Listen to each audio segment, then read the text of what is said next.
Parag Parikh Flexi Cap Fund, right? This has been the darling of social media. It's the darling fund of all the investors. Parag Parikh Parag Parikh Flexi Cap Mutual Fund. शायद आपके podcast पे भी जितने लोग सुन रहे होंगे हो सकता है 90% के पोर्टफोलियो में वो फंड होगा।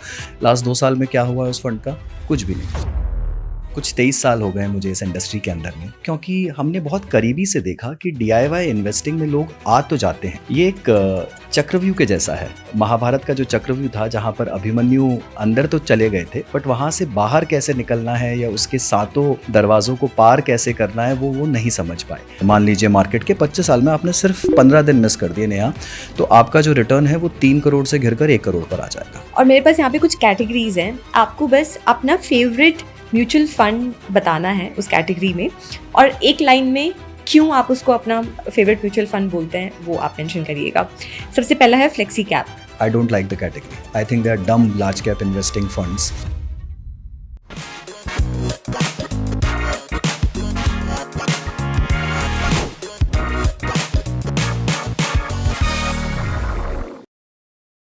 Hello everyone, welcome to Money talks.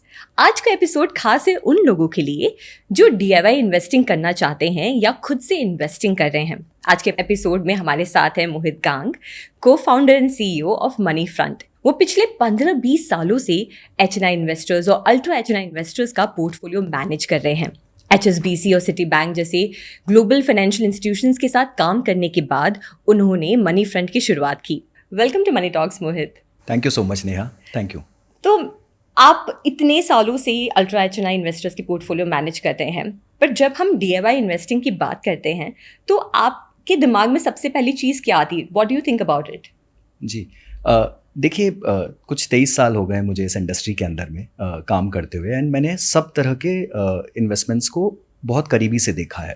चाहे वो HNI इन्वेस्टमेंट्स हो जहाँ पर आपको पूरी तरह से इन्वॉल्व होना पड़ता था पोर्टफोलियो में, और फिर जब हमने शुरुआत की 10 साल पहले मनी फ्रंट की, तो हमने भी एक DIY प्लेटफॉर्म के हिसाब से उसकी शुरुआत की थी।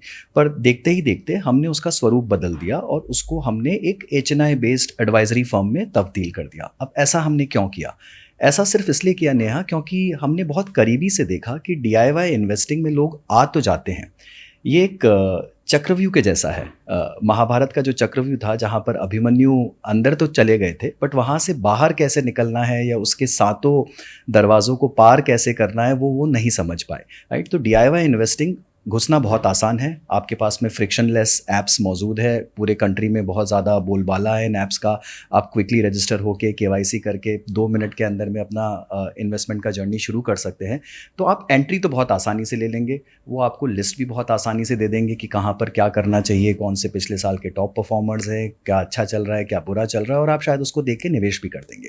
पर वहाँ से उसके आगे का जो रास्ता है कि क्या आपने वो निवेश ठीक किया है, क्या वो आपके एसेट एलोकेशन के हिसाब से है, क्या वो आपकी जर्नी को आगे ले जा पाएगा, क्या वो आपके गोल्स में आपको हेल्प कर रहा है, क्या वो बहुत ज़्यादा ओवरलैपिंग तो नहीं है, जस्ट कि वो बेसिकली सही है या गलत है, या उसको टाइमली कैसे आप चेक करेंगे, उसके लिए शायद कहीं ना कहीं आपको किसी साथी की, किसी सारथी की ज़रूरत तो डेफिनेटली पड़ेगी जर्नी में। चाहे वो छोटे स्टेज पे ना पड़े, बट आगे जाके आप रियलाइज़ करेंगे जैसे जैसे आपका पोर्टफोलियो थोड़ा बड़ा होता जाता है, you will need some guidance, some coaching और some hand holding. Properly DIY is only for extremely seasoned professional investors जो कि शायद रात दिन खुद ये कर रहे हैं और शायद ये उनका हॉबी और जॉब दोनों है, तभी आप शायद फुली DIY इन्वेस्टर बन सकते हैं। तो आपको क्या लगता है कि एक कॉमन मिस्टेक या बिहेवियरल पैटर्न आपने देखा है जो इन्वेस्टर्स फेस करते हैं? देखिए, जब हमने शुरुआत की थी, एंड इनफैक्ट जो मेरा बैंक का करियर था, मैंने बहुत करीबी तरीके से देखा है कि इंडस्ट्री में इंश्योरेंस सेलिंग जो होती है वो बहुत ज़्यादा होती थी, NFO सेलिंग्स जो होती है वो बहुत ज़्यादा होती थी, एंड उसका कोई अंडरलाइंग रीज़न या मोटिव नहीं है। अगर आप उसको एनालाइज करने की कोशिश करें कि ये प्रोडक्ट्स क्यों बिक रहे हैं, क्या इनमें वाकई कोई खूबी है या इन्वेस्टर्स के लिए कुछ बहुत अलग हटके कुछ अलग से मिल रहा है उनको, तो ऐसा कुछ भी नहीं है। प्लेन सिंपल रीज़न ये था कि शायद जो RMs थे या एडवाइजर्स थे उनको अपने टारगेट्स पूरे करने थे और उसी के कारण वो ये सब प्रोडक्ट्स बेचते भी हैं। तो कहीं ना कहीं जाकर जो ये अवेयरनेस आई है डायरेक्ट प्लान्स के लिए या लो कमीशन प्रोडक्ट्स को अपने पोर्टफोलियो में शामिल करने के लिए, मुझे लगता है ये बहुत ही ज़्यादा अच्छी है। But this is not the only answer of solving all problems. आप कमीशन बायस को हटा सकते हैं, बट आप अपने पोर्टफोलियो में बिहेवियरल बायस को शायद नहीं हटा पाएंगे। कहने का मतलब बहुत सिंपल है कि आपने ऑनलाइन ऐप पर जाकर लोवेस्ट कॉस्ट प्रोडक्ट तो अपने लिए चुन लिया, बट क्या वो प्रोडक्ट आपको फोमो से बचा लेगा या ट्रेंड इन्वेस्टिंग से रोक लेगा या फिर सही टाइम पर आपको इन्वेस्ट करने के लिए बोलेगा या गलत टाइम पर आपके रिडेम्पशंस को रोक देगा? शायद वो नहीं होगा। वहाँ पर एक फ्रिक्शन था, एक गेटकीपर था। वो गेटकीपर अब इक्वेशन से चला गया है और मेरे हिसाब से आपको इन्वेस्टिंग में राइट प्रोडक्ट से ज़्यादा राइट गेटकीपर की ज़रूरत होती है। A gatekeeper who filters everything, who tells you कि आपको इस टाइम पे नहीं निकलना है, आपको रोक लेगा वो, और आपको इस टाइम पे शायद वापस एंट्री करनी चाहिए। वो आपको थोड़ा सा पुश करेगा, थोड़ा सा नज करेगा, आपको सही डायरेक्शन देगा।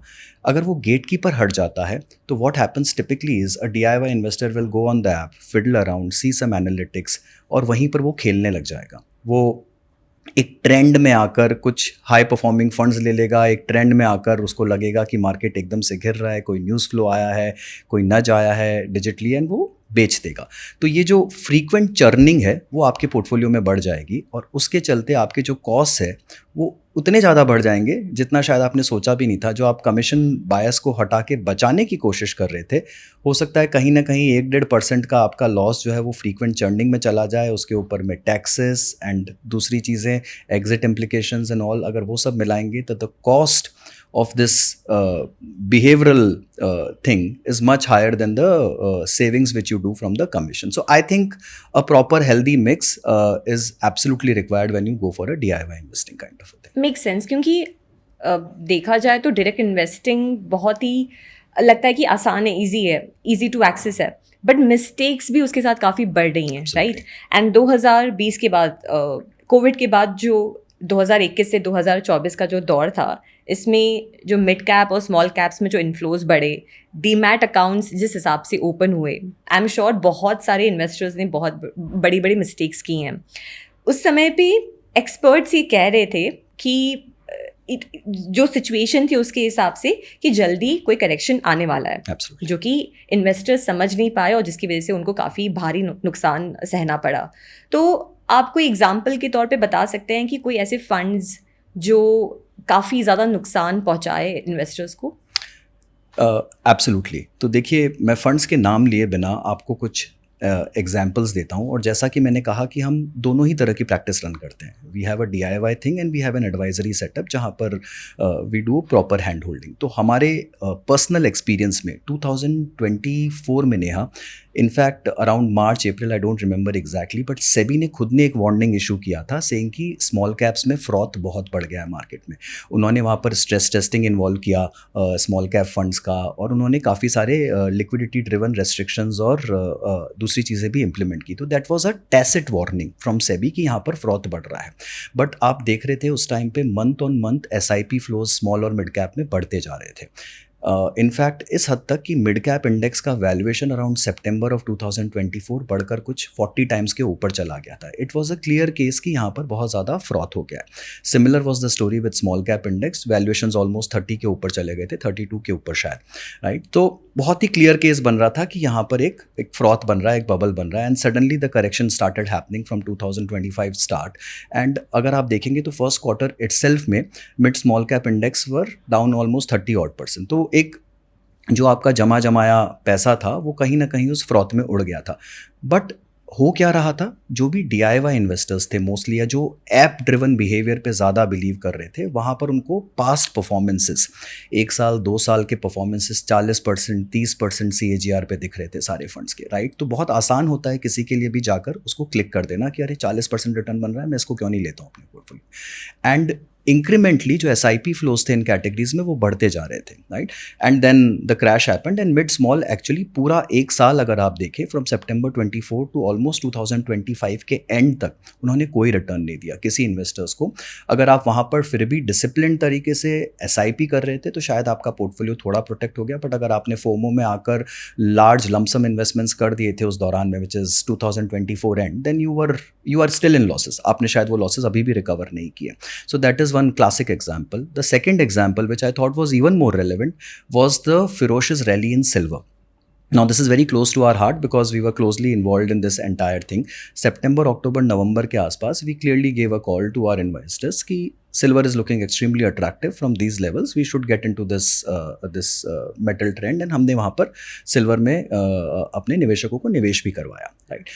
And the rally became extremely frenzied through 2025. Silver from $35 to $50 to $70, $80, and then it started touching 100 ka levels, right? Around last year November odd, when it crossed 80, 85 ke level pe, we said this is good enough and we should just take our positions out from this level.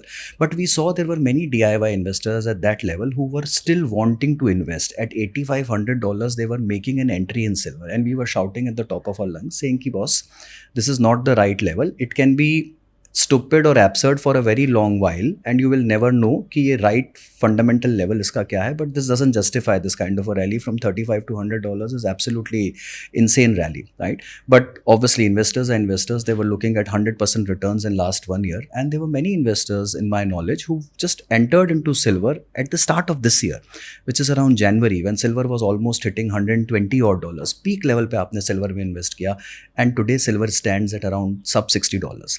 It's corrected almost 60% from the peak levels, which is a massive negative burden in the portfolios of the clients, right? Having said which, अगर आपके पास में सही adviser होता और अगर आप DIY investor नहीं होते तो हो सकता है कहीं ना कहीं आप अपने उस फोमो वाले बिहेवियर को चेक कर लेते। आप वो ट्रेंड इन्वेस्टिंग थे शायद बच जाते, क्योंकि आपके पास में एक गेट कीपर था।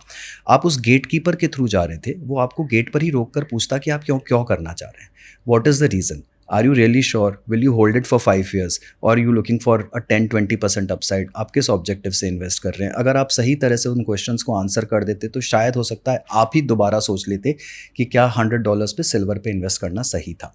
But because you are a DIY investor, आप वो सब क्वेश्चंस आंसर नहीं कर पाए, आप एक रैली में सक इन हो गए and you now lost a lot of capital because of that.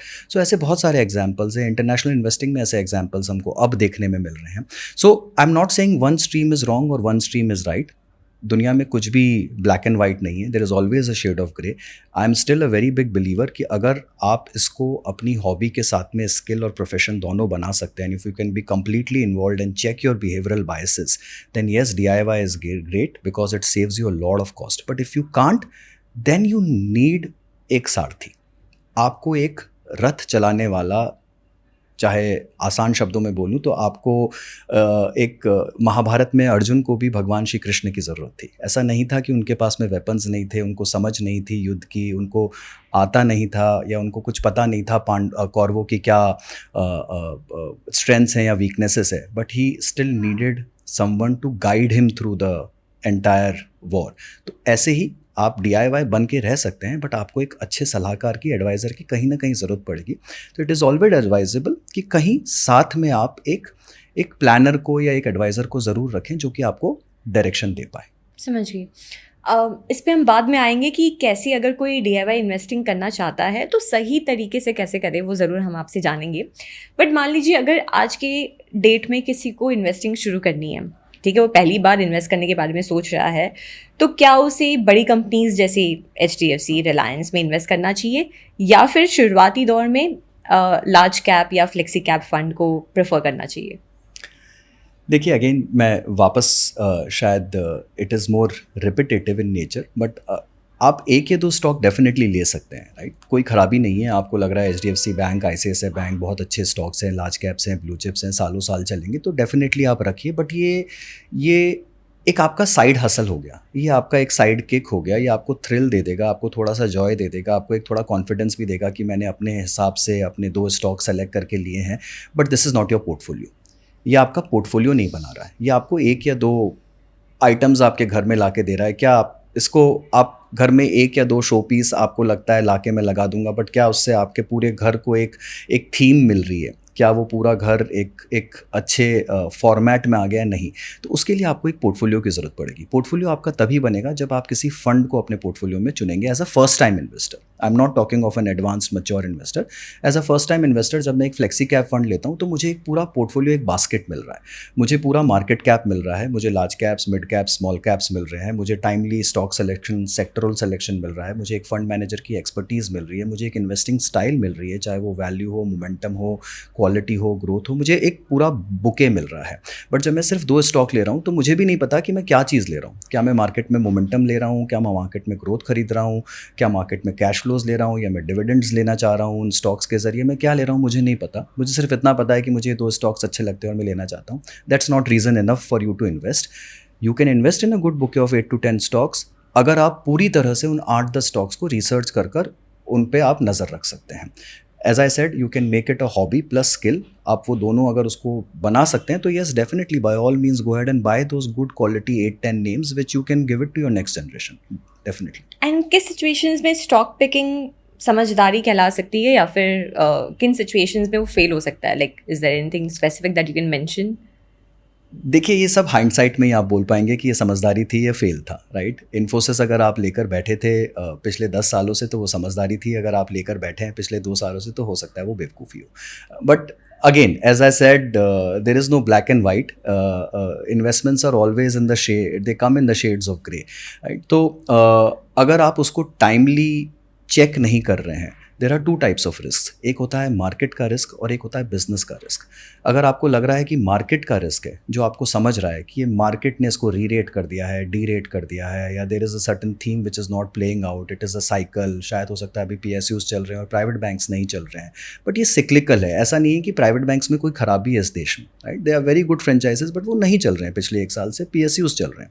So as long as it is market driven and you can understand the risk, it is great. The moment it becomes a business risk, कि ये तो business पे ही कुछ different हो गया। अब मुझे नहीं पता कि AI के आने से IT कंपनीज के बिजनेसेस को क्या होगा। क्या वो पहले जैसी चलेंगी, क्या उनके मार्जिन्स पहले जैसे रहेंगे, या उनका बिजनेस मॉडल पूरी तरह से चेंज हो जाएगा। It is become a business risk and that's why the stocks are falling. Then it is a very different case. तो as long as it's a market risk, yes you can continue with the stock, but जैसे ही वो business risk में convert हो जाता है, आपको समझ में आना बहुत ज़रूरी है कि अब मुझे इसको रखना है या नहीं रखना है। अगर आपके पास में वो ग्रास्प नहीं है कि आप बिजनेस स्पेसिफिक रिस्क को समझ सकें किसी भी स्टॉक के या किसी भी इंडस्ट्री के, then it can become very difficult for you as an individual stock investor. और अभी तो विद AI बहुत सारी स्पेकुलेशंस हैं कि इन्वेस्टर्स ये सोच में पड़ गए हैं कि एग्जिट लेना है, क्या करना है, काफ़ी कंफ्यूजन है। उसको लेकर आप कुछ कहना चाहेंगे? वो 100%। Look, I think this is a theme जहाँ पर बहुत ही डिवाइडेड ओपिनियन है across the world. The world is split into 2, one who think AI will completely change the course of the world, and the second who thinks कि नहीं, this is also one trend, it will only make humanity better and हमको नए तरीके देगा दुनिया से deal करने के, right. And similar is the case कि आपके अब कौन से सेक्टर्स चलेंगे, किन सेक्टर्स को इम्पैक्ट होगा AI के आने से, who will be totally out of the business. तो IT को लेकर वैसा ही एक हॉट डिबेट है। अगर आप देखें, इंडियन म्यूचुअल फंड इंडस्ट्री भी split in the middle. There are fund managers जो शायद अब IT को वापस इंक्लूड कर रहे हैं अपने पोर्टफोलियोज़ में, सेइंग कि बहुत ही ज़्यादा बीटन डाउन हो गया है, वैल्यूएशन बहुत अट्रैक्टिव हैं, कैश फ्लोज बहुत अच्छे हैं, डिविडेंड डील्स बहुत अच्छे हैं, these are good great franchises, right. And there are fund managers who think कि इनमें ग्रोथ नहीं है, वो 1-1.5% का revenue growth is not exciting enough for them, and I think उनको लगता है कि इनके बिजनेस मॉडल्स कंप्लीटली डिसरप्ट हो जाएंगे। So it's more a business risk. तो जो मार्केट रिस्क ले रहे हैं वो उसको अपने पोर्टफोलियो में शामिल कर रहे हैं, जिनको लग रहा है कि बिजनेस रिस्क है वो अपने पोर्टफोलियो से इसको निकाल रहे हैं। तो it's a debate in the middle, and इसका कोई सही या गलत आंसर नहीं है। ये हमको हाइंडसाइट में ही पता लग पाएगा कि एक्चुअल में दुनिया किस तरफ मुड़ी है। But yes, definitely the world is changing for good, the world of investing is changing, the world of technology is changing for good. तो कहीं ना कहीं कुछ ना कुछ बदलाव तो आना ही है। अब उस बदलाव को कितना ज़्यादा ये कंपनीज अडॉप्ट करके उसको अपने रेवेन्यू स्ट्रीम में शामिल कर पाएगी, ये सिर्फ टाइम ही बता पाएगा। तो मोहित, आपने सिल्वर की बात की, वैसे और कोई एग्जांपल्स आप शेयर कर सकते हैं जहाँ पे सिचुएशन ऐसी रही कि शॉर्ट टर्म हाइप था और लोग समझ रहे थे कि ये लॉन्ग टर्म प्ले होगा? ओके, देखिए, इसमें दोनों तरफ प्ले करता है नेहा। मेरे हिसाब से कोई भी थीम कभी गलत होती ही नहीं है, राइट। अगर वो थीम चल रही है दुनिया में तो देयर इज़ अ रीज़न कि वो थीम चल रही है, चाहे वो डिफेंस की थीम हो, या सेमीकंडक्टर्स की थीम हो, या चिप्स की थीम हो, या AI की थीम हो, या पावर की थीम हो। There is a reason and लोग उसमें पैसा बना रहे हैं। तो ऐसा नहीं है कि थीम गलत है या उसका रनअप गलत है, कहीं ना कहीं उसमें कुछ स्कोप था, निवेशकों ने कुछ देखा, कहीं कुछ वैल्यूएशन का गैप था, and that's why the theme is making money. गलत क्या हो सकता है? गलत आपकी टाइमिंग हो सकती है, गलत आपका बिजनेस असेसमेंट हो सकता है। यही दो चीज़ें हैं जो आपको एज एन इन्वेस्टर ध्यान में रखनी है, राइट? अगर मैं सिंपल से एग्जांपल लूँ तो ग्लोबली लास्ट 1 साल के अंदर में सबसे ज़्यादा क्या चल रहा है? सबसे ज़्यादा चल रहा है आपका AI and AI related theme, जिसको हम बोलते हैं पिक एंड शवल्स बिजनेस। तो उसमें क्या चल रहा है? एआई अगर दुनिया को चेंज करेगा तो उसको क्या क्या लगेगा? एआई को लगेगा memory, chips, power consumption, water, electricity, networking, optic fibres, cables, routers, right? So all these industries जो AI रिलेटेड बिजनेसेस थे, these are called as pick and shovels business. और लास्ट अगर आप 1-1.5 साल की दुनिया को देखेंगे तो दुनिया में सिर्फ यही ट्रेड चल रहा है। तो क्या वो ट्रेड गलत है? एब्सोल्युटली नॉट, बिकॉज दुनिया को चेंज कर रहा है AI। आप भी यूज़ कर रहे हैं, मैं भी यूज़ कर रहा हूँ, और बहुत सारे लोग जो ये पॉडकास्ट देख रहे हैं सब AI के कुछ ना कुछ टूल्स यूज़ कर रहे हैं। So definitely there is a acceptance and it is gaining prominence. और अगर वो चलता रहेगा, और एक सिंपल सा एग्जांपल अगर आप देखेंगे, अगर आप अपने लैपटॉप पे क्लॉड को यूज़ कर रहे हैं या फिर चैट जीपीटी या किसी को उसमें थोड़ा सा ज़्यादा कंप्यूट कर रहे हैं, कुछ कैलकुलेशंस चला रहे हैं उसके अंदर में, तो आप देखेंगे आपके लैपटॉप का जो बैटरी है वो आधे 1 घंटे में पूरा ड्रेन हो जाएगा if it's a high power compute which you are doing out there. So that's a simple case कि वो किस तरह से बैटरीज को कंज्यूम कर रहा है, किस तरह से पावर को कंज्यूम कर रहा है। तो दुनिया को ये सब चीज़ें ज़्यादा प्रोड्यूस करनी पड़ेगी, and that's the reason the trade is working. अब यहाँ पर निवेशक गलती कहाँ करता है?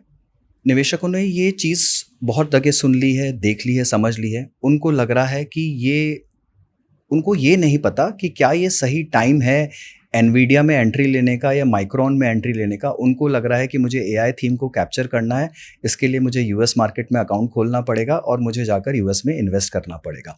And they are buying all kinds of US ETFs and US stocks which is now become a fashionable trend in the industry, right? कुछ हद तक वो सही है अगर आपको सही वैल्यूएशन और सही प्राइस पता है, बट अगर आप जैसे यूएस का मैं एग्जांपल लूँ तो पिछले 1 महीने में हमने देखा एक ही दिन में IBM का स्टॉक 25% डाउन था।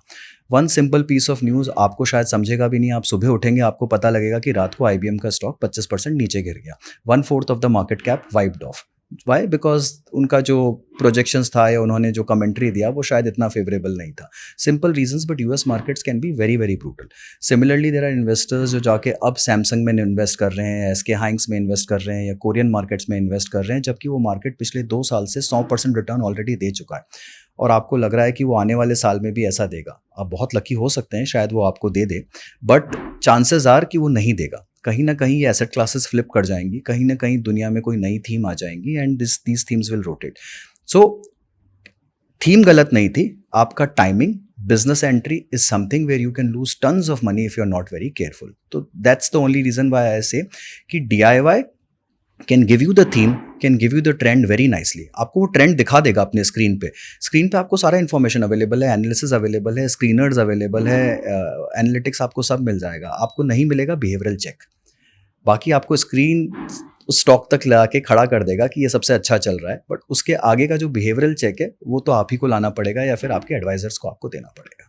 मोहित, एक हैबिट है DIY इन्वेस्टर्स में जो हमेशा अपना फ़ोन चेक करते रहते हैं कि NAV को ट्रैक करते रहते हैं और बाई सेल स्विच करने का एक कॉमन हैबिट बन गया। आई थिंक वो बिहेवियरल एक पैटर्न है कि हमेशा चेक करते रहना कि पोर्टफोलियो कैसा अभी चल रहा है। तो आपके हिसाब से अगर हम CAGR या फिर एग्जिट लोड या टैक्सेस के बेसिस पे देखें तो एक इन्वेस्टर जो काफ़ी पेशेंटली वेट कर रहा है और काफ़ी पेशेंटली अपने पोर्टफोलियो को ट्रैक कर रहा है और बोरिंग इन्वेस्टर है, और एक इन्वेस्टर जो काफ़ी ज़्यादा हाइपर एक्टिव है, इन दोनों के बीच में आई एम श्योर जो हाइपर एक्टिव इन्वेस्टर है वो काफ़ी ज़्यादा नुकसान उसे देखना पड़ता है। तो वो आप उसके बारे में आपका क्या विचार है? देखिए, एक छोटा सा एग्जांपल देता हूँ आपको। अगर मैं एक 25 साल का ट्रेंड देखता हूँ, लेट्स से आपने 1999 के एंड में एक 10 लाख रुपए लमसम इन्वेस्ट किए, तो आज की डेट में करीब करीब वो 10 लाख रुपए आपके 3.25 करोड़ के आसपास कुछ पहुँच जाएगा। रफली that is the growth which markets have given. Nifty 50 index की मैं बात कर रहा हूँ। आपने निफ्टी 50 इंडेक्स में डाला और 10 साल तक उस पैसे को रख के आप भूल गए, तो that 10 lakhs would have grown to 3.2 odd crores or something about thereabouts, right? अगर आप मान लीजिए उसमें बहुत ज़्यादा टिंकरिंग करते हैं, आप प्लस माइनस करने की कोशिश करते हैं, आपको लगता है यार ये मार्केट में करेक्शन आ रहा है, ये ग्लोबल फाइनेंशियल क्राइसिस आया, ये कोविड आया, ये वेस्ट एशिया कॉन्फ्लिक्ट आया, ये कोई वॉर आया, मैं अभी निकालता हूँ बाद में डाल दूंगा, राइट। ऐसा करके अगर आपने बेस्ट 15 दिन मिस कर दिए, मान लीजिए मार्केट के 25 सालों में, मैं 25 सालों की बात कर रहा हूँ, 25 साल में आपने सिर्फ 15 दिन मिस कर दिए नेहा, तो आपका जो रिटर्न है वो 3 करोड़ से घिरकर 1 करोड़ पर आ जाएगा। 2/3 रिटर्न्स आपके वाइप ऑफ हो जाएंगे अगर आपने टॉप 10 डेज मिस कर लिए। और भगवान ना करें अगर आपने गलती से 50 दिन, राइट, और 25 साल में 50 दिन कोई बहुत बड़ा, 25 साल में अगर मैं 200 मार्केट दिन मान लूँ तो मैं 5000 दिन की बात कर रहा हूँ। 5000 दिन में मैं बोल रहा हूँ 50 दिन अगर आपने मिस कर दिए तो आपका जो रिटर्न है वो 10 लाख का सिर्फ 20 लाख रह जाएगा। तो आपने एक्चुअली कोई रिटर्न ही नहीं बनाया। और फिर यही निवेशक होते हैं जो जाके बाजार को गाली देते हैं कि यार इससे अच्छा तो मैं एफडी में निवेश कर देता, यहाँ तो मेरा कुछ रिटर्न ही नहीं बना। रिटर्न इसलिए नहीं बना क्योंकि आप बहुत ज़्यादा एक्टिव थे, आपको लग रहा था आप हर चीज़ दुनिया में टाइम कर सकते हैं, आपको लग रहा था कि आपको पता है कि अब यूएस कब इराक पे या फिर ईरान पे अटैक करने वाला है और कब अटैक बंद करने वाला है, और उसके हिसाब से आप पोर्टफोलियो में प्लस भी कर रहे थे, माइनस भी कर रहे थे, एंट्री भी ले रहे थे, एग्जिट भी ले रहे थे, एंड आप कंटिन्यूसली कुछ ना कुछ खेलने की कोशिश कर रहे थे बिकॉज आपके हाथ में ऐप थी, आप रोज़ कुछ देख रहे थे, रोज़ कुछ ट्रैक कर रहे थे, और बार बार आप फंड भी बदल रहे थे। आपको लग रहा था अरे 1 साल में मेरे फंड ने खराब रिटर्न दे दिया, इससे निकलता हूँ, अब मैं दूसरा लेता हूँ, दूसरे ने खराब कर दिया, मैं तीसरा लेता हूँ, और जब तक मैं तीसरे पर पहुँचता हूँ मैं देखता हूँ कि मेरा पहला वाला ही फंड जो था वो सबसे बेस्ट वापस करने लग गया है, right. So you don't have patience enough to wait the cycles and that's why you technically the investors suffer. अगर आप पेशेंटली बैठे रहेंगे और सब चीज़ को पूरा टाइम देंगे, मैं ये नहीं कह रहा कि आप उसको स्टिक करके बैठ जाएं, वापस कभी देखें ही ना, right, but there has to be a frequency and a method behind it. आप उसको हर रोज़ नहीं कर सकते, आप उसको हर साल देखिए, हर 3 साल में आप उसमें थोड़े से प्लस माइनस शफल्स करिए and that should be good enough for a long term investor. Got it. और एक डीआईवाई इन्वेस्टर के पोर्टफोलियो को अगर हम आज देखते हैं तो उनके पोर्टफोलियो में काफ़ी ज़्यादा जो हाई परफॉर्मिंग फंड्स हैं उनका एक कलेक्शन लगता है 100%। तो एक इन्वेस्टर अगर उसे फंड कलेक्टर के तौर पे ना बट एक पोर्टफोलियो आर्किटेक्ट बनना है तो उसके लिए उसे क्या करना चाहिए? देखिए मोस्टली मैंने देखा है कि अगर आप बहुत ज़्यादा DIY इन्वेस्टर्स हैं तो आप टेक्निकली फ़ंड कलेक्टर ही बन के रह जाते हैं, राइट। बहुत सारे जो लोग होते हैं जो अपने आप को फिलेटलिस्ट बोलते हैं, जिनको स्टैम्प कलेक्टिंग का शौक़ होता है या करेंसी कलेक्टिंग का शौक़ होता है, वो लोग हर तरह के स्टैम्प्स कलेक्ट करते रहते हैं। उनके पास कोई थीम नहीं होता, बहुत ही कम ऐसे आपको कलेक्टर्स मिलेंगे, कनॉजियर्स मिलेंगे जो कि एक प्रॉपर थीम के ऊपर में अपने कलेक्शन को फ्रेम करते हैं कि मुझे ये थीम पे, मुझे वाइल्ड लाइफ थीम पे कलेक्ट करना है, अलग अलग एरास के, अलग अलग कंट्रीज़ के, and that is how they frame their collection, right. So वो एक बुके या पोर्टफोलियो नहीं बना पाते। यहाँ पर अगेन मैंने बोला ये बहुत ज़्यादा बिहेवियरल है, यहाँ पर बिहेवियरल साइंस बहुत ज़्यादा प्ले कर जाती है बिकॉज जब जब आपको बेस्ट परफॉर्मिंग फंड मिलते रहेंगे तब तब आप ये काम करते रहेंगे। मैं एक छोटा सा एग्जांपल देता हूँ Neha, and I am not saying कि एनी स्कीम इज़ गुड और बैड। यहाँ पर Parag Parikh flexi cap fund, right, this has been the darling of social media, it's the darling fund of all the investors. आप शायद आपके podcast पे भी जितने लोग सुन रहे होंगे हो सकता है 90% के पोर्टफोलियो में वो फंड होगा, राइट। और उन्होंने वो फंड क्यों लिया? क्योंकि वो पिछले साल या पिछले से पिछले साल एक फ़िल्टर पे फ्लेक्सी कैप का परफॉर्मेंस देख रहे थे, उनको सबसे ऊपर पराग पारिक फ्लेक्सी कैप दिखा 2024 में जब वो अपने पोर्टफोलियो को बना रहे थे 23 में, और उन्होंने पराग पारिक फ्लेक्सी कैप को टॉप रैंकर देख के सेलेक्ट कर लिया। And plus obviously social media पे हर तरफ इसके बहुत ज़्यादा चर्चे थे, राइट। लास्ट 2 साल में क्या हुआ है उस फंड का? कुछ भी नहीं। It's given absolutely I would say compare to the peer group और बेंचमार्क कहीं भी उसका परफॉर्मेंस स्टैकअप नहीं करता, राइट। उस टाइम पे शायद बहुत कम लोग इस बात को, इस थियरम को पूरी तरह से चेक कर रहे थे कि क्या जो पिछले 3 साल का परफॉर्मेंस है आगे के 3 साल तक बना रहेगा कि नहीं रहेगा। पिछले परफॉर्मेंस के रीजंस क्या थे? Obviously look again, I am not casting aspirations on anyone. The fund manager is absolutely great. Rajiv Thakkar has been doing a fantastic job for many years now, right? But 40-50 हज़ार करोड़ का fund था आज से 3 साल पहले। इतना ज़्यादा SIP flows नहीं जाते थे। उनका जो इंटरनेशनल इन्वेस्टिंग पोर्टफोलियो था वो करीब 30-35% के आसपास था, राइट। उसके बाद RBI ने लिमिट्स फ्रीज कर दिए और नया इंटरनेशनल आप एलोकेशन कर नहीं पाए। जो पुराने होल्डिंग्स थे वो उस पर स्टैटिक रह गए, कोई भी नई इंटरनेशनल थीम को भी वो अपने पोर्टफोलियो में इंक्लूड नहीं कर पाए, right. And the world changed dramatically last 1-1.5 साल में। जैसा मैंने कहा, the world on international investing is completely change. जो कंपनीज नई तरह से उभरी हैं, जो पिक एंड शवल ट्रेड चला है, वो बहुत ही अलग ट्रेड था। तो वहाँ पर उनका पोर्टफोलियो कुछ नहीं कर पाया। पोर्टफोलियो का AUM बढ़कर 1.5 लाख करोड़ पर पहुँच गया। 1.5 लाख करोड़ पे वो लोग एक पॉइंट पे 20% कैश पर बैठे थे, 15-20%, ऑलमोस्ट 20-25 हज़ार करोड़ का कैश। उतना तो दूसरे फंड्स का पूरा AUM नहीं होता जितना उनके पास में कैश था, राइट। उस लेवल पर क्या आपको लगता है कि क्या उसके पोर्टफोलियो में ड्रैग नहीं आएगा परफॉर्मेंस में, या कंटिन्यूसली वो फिर भी आउट परफॉर्म करता रहेगा, right? I am not saying it's a bad fund. हो सकता है कि I will have an egg on my face और शायद अगले 1 साल में they turn out to be the best performing fund, because उनके पास में कैश है और अगर अपॉर्चुन टाइम पे सही एलोकेशन कर देते हैं तो हो सकता है कि they again win the race. But incrementally आपको ये सोचना है कि क्या भारतीय बाजार 1.5 लाख करोड़ की स्कीम को हैंडल करने के लिए एक ही पर्टिकुलर थीम में तैयार है कि नहीं है। They are not even going to deep into small cap and smaller segments. They are predominantly a large mid-cap kind of a fund and predominantly large cap fund with some 10% international allocation now left in the portfolio, right? तो large cap में आप किस तरह से आप benchmark को significantly outperform कर पाओगे? It's very difficult question to answer. Honestly, you have to have hard numbers and analyze the past performance very minutely to figure out कि क्या ये आगे वाले टाइम में भी विनर रहेगा या नहीं रहेगा। So this is something which is, as an example, I wanted to quote because इसी ट्रैप में बहुत सारे इन्वेस्टर्स अक्सर फंस जाते हैं। इसके बारे में आपका क्या विचार है कि पहले जब इंस्टीट्यूशंस के पास सारे टूल्स होते थे और आज हर एक रिटेल इन्वेस्टर के पास वो सारे टूल्स है ट्रैक करने के लिए, तो क्या वो सिचुएशन को इम्प्रूव कर रहा है या फिर उससे काफ़ी ज़्यादा इन्वेस्टर्स मिस्टेक्स भी कर रहे हैं?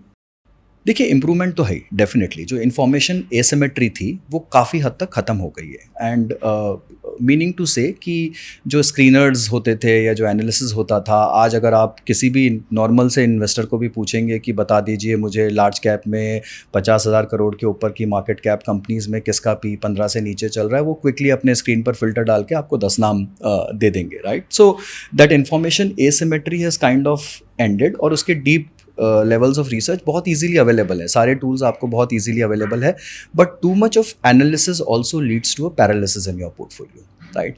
तो होता क्या है कि आप बहुत ज़्यादा जब नंबर्स में घिर जाते हैं, आप हर चीज़ को माइन्यूटली स्कैन करने लग जाते हैं, हर चीज़ का आपके पास में एनालिसिस अवेलेबल है and you are too deeply engrossed on your apps, तो आप सिर्फ वही दुनिया देख पाते हैं। आप उसके चलते बहुत फ्रीक्वेंट एक्शंस लेते हैं। You are like minutely changing everything in your portfolio.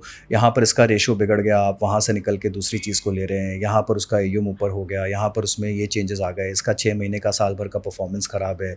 तो the shuffles increase, the frequency of churns increase, और नहीं करके भी कम से कम 1.5 से 2% का ड्रैग है नया। यहाँ पर आपके टैक्स इम्प्लीकेशंस हैं, जैसा मैंने कहा, अगर आप शॉर्ट टर्म फ्रीक्वेंटली चर्न कर रहे हैं तो 20% टैक्स दे रहे हैं, लॉन्ग टर्म भी अगर रेगुलरली हर साल चर्न कर रहे हैं तो आप 10% टैक्स दे रहे हैं, और आप उसके साथ में एग्जिट लोड्स दे रहे हैं कहीं ना कहीं, और साथ में आपका कैश ड्रैग है, विच मीन्स जब आप रिडीम करते हैं और पोर्टफोलियो में थोड़ी देर कैश रखते हैं और फिर वापस उसको रिडिप्लॉय करते हैं, तो उसका जो कैश ड्रैग था, जो 10 दिन 15 दिन आप रिडिप्लॉय नहीं कर पाए, आप सोच रहे थे, आप फिर भी स्क्रीनर्स पे लगे हुए थे कि अब क्या नया थीम उठाऊं मैं, राइट? जो आपका बीच का टाइम था वो भी आपने मिस कर दिया। हो सकता है मार्केट उसी में कहीं ना कहीं एक सिग्निफिकेंट मूव दे गया एंड आपने वो मिस कर दिया पूरी तरह से। सो ये सबका क्यूमुलेटिव कॉस्ट जो है हमारे हिसाब से, हमारी कंप्यूटेशंस में कहीं ना कहीं जाकर 2 से 3% का ये क्यूमुलेटिव कॉस्ट है। तो आप चाहे कितना भी अपने आप को लोवेस्ट कॉस्ट प्रोडक्ट ढूंढने में ना लगा दें, बट ये जो ड्रैग है, बिहेवियरल ड्रैग जिसे मैं कहूँगा, वो बहुत बड़ा बन जाता है आपके पोर्टफोलियो में एंड आपको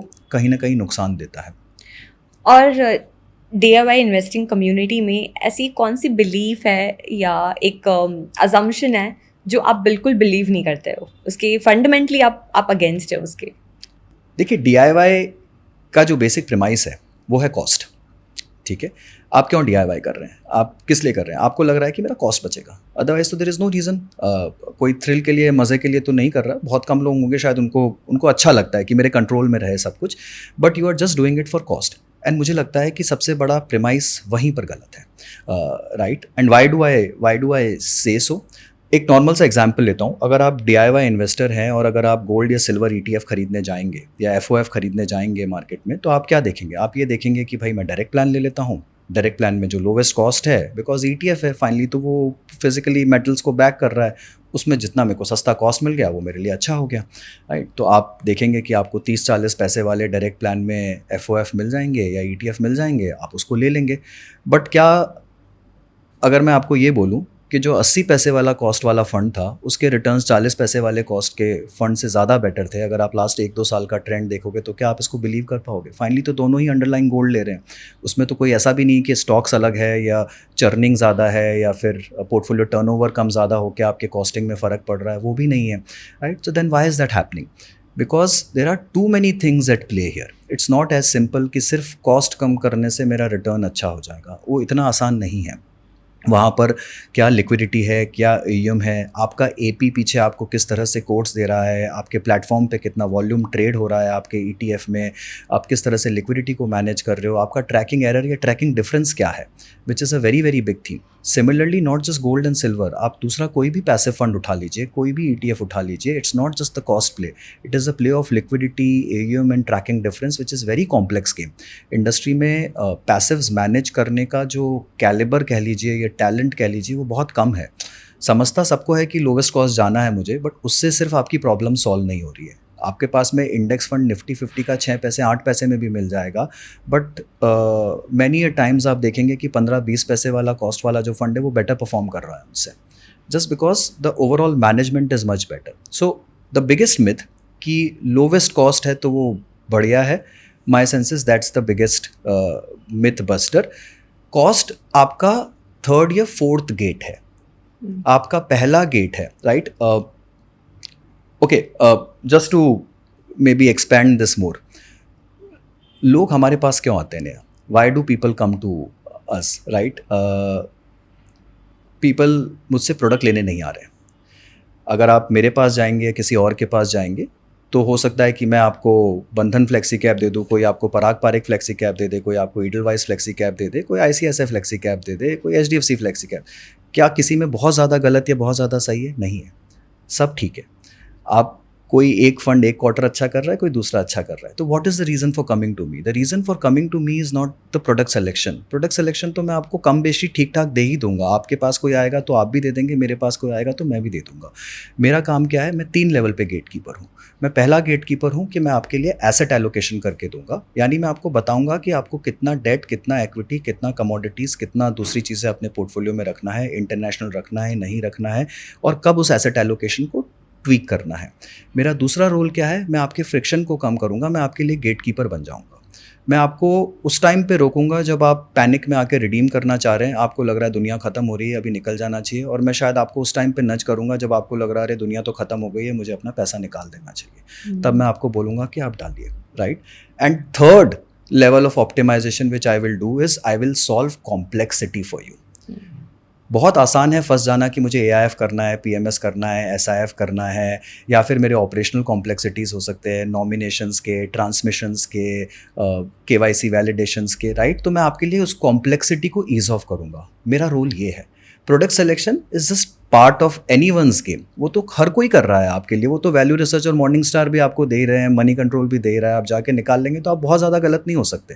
आप 19-20 कहीं ना कहीं पहुंच ही जाएंगे अपने मंजिल तक, राइट? सो मेरा रोल ये 3-4 चीज़ें करने का है. जब मैंने आपके लिए सब चीज़ें ऑप्टिमाइज़ कर दी है, उसके बाद जाके मैं आपकी कॉस्ट ऑप्टिमाइज़ करूँगा. That is when I will do the cost optimisation for you and say कि हाँ, अब आप ये वाला प्रोडक्ट लीजिए, यहाँ पर कॉस्ट भी कम है बट आपको कमेंसरेट रिटर्न के हिसाब से कॉस्ट कम है. So this is what fits your overall thing, but my job is the other part, not this part. Got it Mohit. और अभी AI की बात करते हैं. AI का जो बज़ है अब वो इन्वेस्टिंग में भी आ गया है. तो मेरा आपसे ये सवाल है कि स्क्रीनर से बढ़कर अगर एक इन्वेस्टर को AI का यूज़ करना है तो क्या आप कोई प्रैक्टिकल एग्जांपल शेयर कर सकते हैं जिससे कि वो मैक्सिमम बेनिफिट उठा सके? Oh absolutely. अगले 1 साल में आप देखेंगे कि पूरी दुनिया बदल चुकी है. इन्वेस्टिंग के लिहाज से काफ़ी हद तक अभी भी बदल चुकी है, बट शायद जब आप ऐप्स पे जाएंगे आने वाले 1 साल के अंदर में, आपको सिर्फ ये डालना होगा कि मुझे अपने पोर्टफोलियो के हिसाब से 10 साल के हिसाब से इतना एक्सपेंस रेशो वाला, इस स्टाइल का, इस मार्केट कैप का, इस पी रेशो वाला ऐसा कोई फ़ंड चुन के दीजिए. आपको सिर्फ एक वॉइस कमांड देना होगा या फिर सिर्फ आपको एक रिटन इंग्लिश लैंग्वेज में एक लाइन लिखना होगा and you will have 2-3 option selected for you. या आप जब रिडेम्पशन करने जाएंगे तो वो आपको ऑलरेडी बोल देगा कि आपका तीसरा रिडेम्पशन है, आपके टैक्स इम्प्लीकेशंस आ रहे हैं, आप प्लीज़ चेक कर लीजिए कि आपको ज़रूरत है कि नहीं है. या आप जब नया कुछ इन्वेस्ट करने जा रहे हैं तो आप ऑटोमेटिकली आपको AI प्रॉम्प्ट आ जाएगा, वो आपको बोल देगा कि आपके पोर्टफोलियो में इस फंड को ऐड करने से कोई बेनिफिट नहीं हो रहा है, ऑलरेडी ये सारे स्टॉक्स अंडरलाइंग आपके पास है अलग अलग प्रपोर्शंस में, तो ये पूरा ओवरलैप है, आप मत कीजिए, right. So there are multiple of such use cases. आप अपने एग्जिस्टिंग पोर्टफोलियोज़ के कैश, और वो तो शायद आप आज भी अपलोड कर सकते हैं, बस उसका बहुत इंटेलिजेंट एनालिसिस आपको कुछ सेकेंड्स में, मिनटों में मिलने लग जाएगा आपके ऐप्स पे, right. So it will go vernacular, it will go vocal, it will go literal, and math और स्टैटिस्टिक्स आपकी लाइफ से पूरी तरह से हट जाएगा। It will all be just normal English language communication between you and your AI tool, and in many cases they will act like your relationship managers. They will act like your relationship managers. AI relationship managers जल्दी आने वाले industry में, आप देखेंगे बहुत सारे wealth firms उस पर काम कर रहे हैं, and they will get you trained managers who will talk to you like a human relationship manager, understand your pain points and give you a tailor made portfolio. तो बहुत कुछ होने वाला है अगले एक साल में। Got it.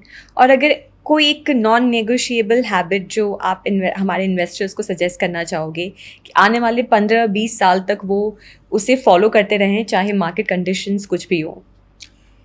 देखिए, मेरे एक्सपीरियंस में जो अच्छे इन्वेस्टर्स होते हैं ना, उनके पोर्टफोलियो में ड्रामा नहीं होता, वो ड्रामा से दूर रहते हैं। कहने का मतलब ये कि वो एक बेसिक काम एक स्ट्रक्चर में करते हैं।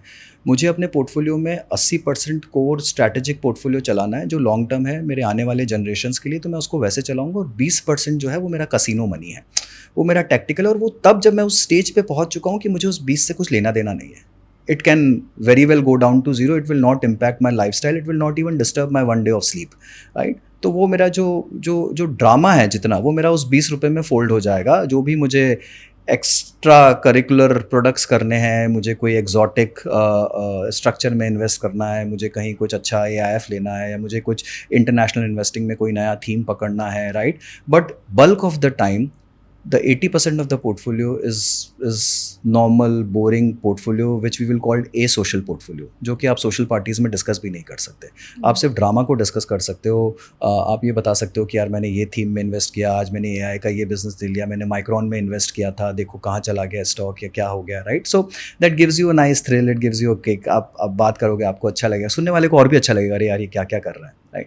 बट जो अच्छे इन्वेस्टर्स होते हैं उनके पोर्टफोलियो में हमेशा ड्रामा बहुत लिमिटेड होता है, बहुत कम होता है, और जो होता है वो ऐसा होता है कि उनको उससे इम्पैक्ट नहीं पड़ता।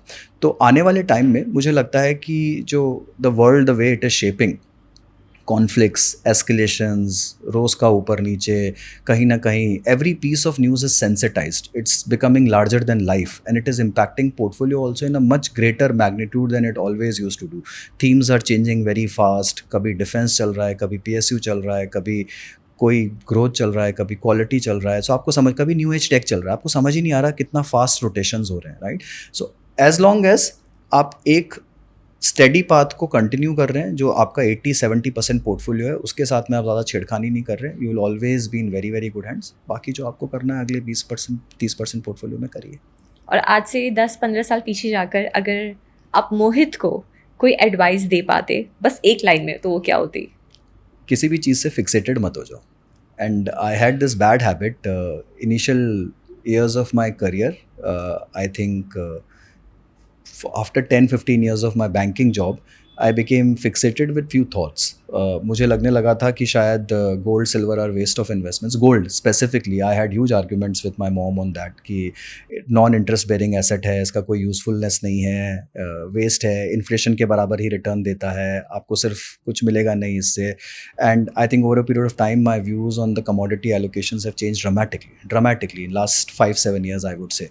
Similarly, I had a strong belief in India as a growth engine, as a story, which I still believe in. There's nothing wrong. I still firmly believe, and I think that's the place to invest in.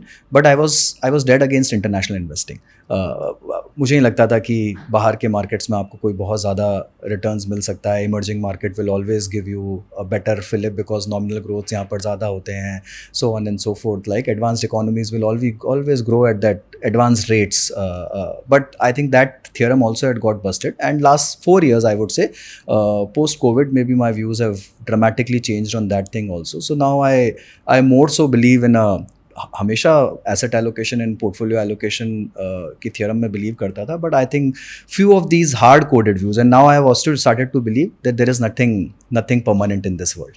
Everything changes and rotates for a good reason and you have to follow the cycles of investing. So you can't ignore the larger cycles.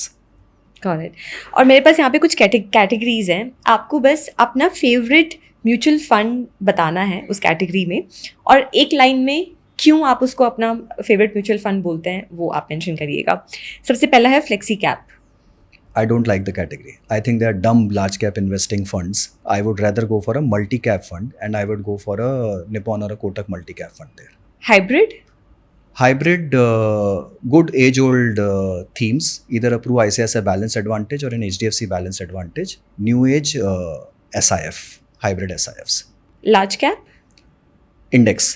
Only index for me, nothing else. I don't believe in active investing in large caps.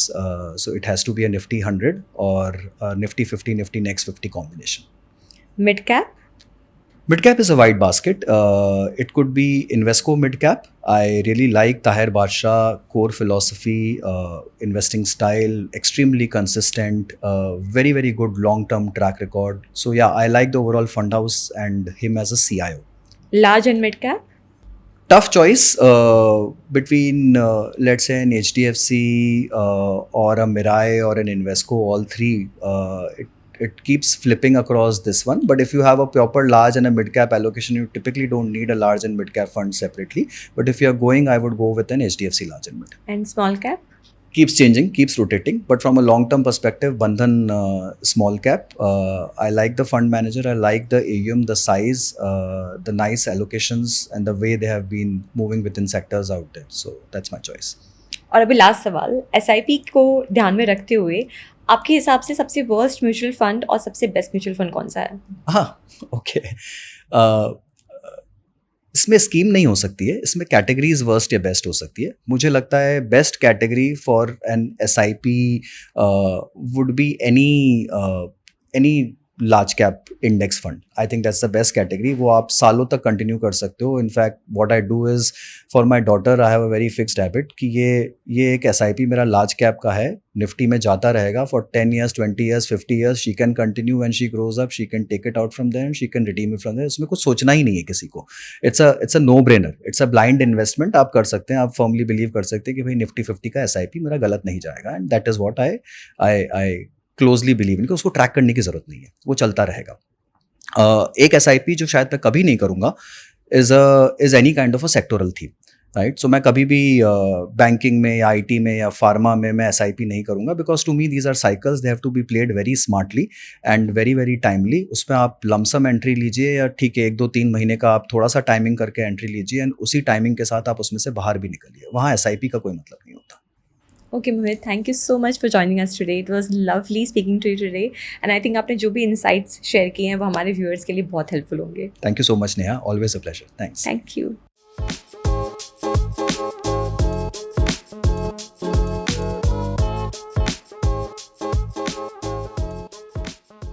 Investment in securities market are subject to market risks. Read all the related documents carefully before investing. Please read the risk disclosure documents carefully before investing in equity shares, derivatives, mutual fund, and or other instruments traded on the stock exchanges.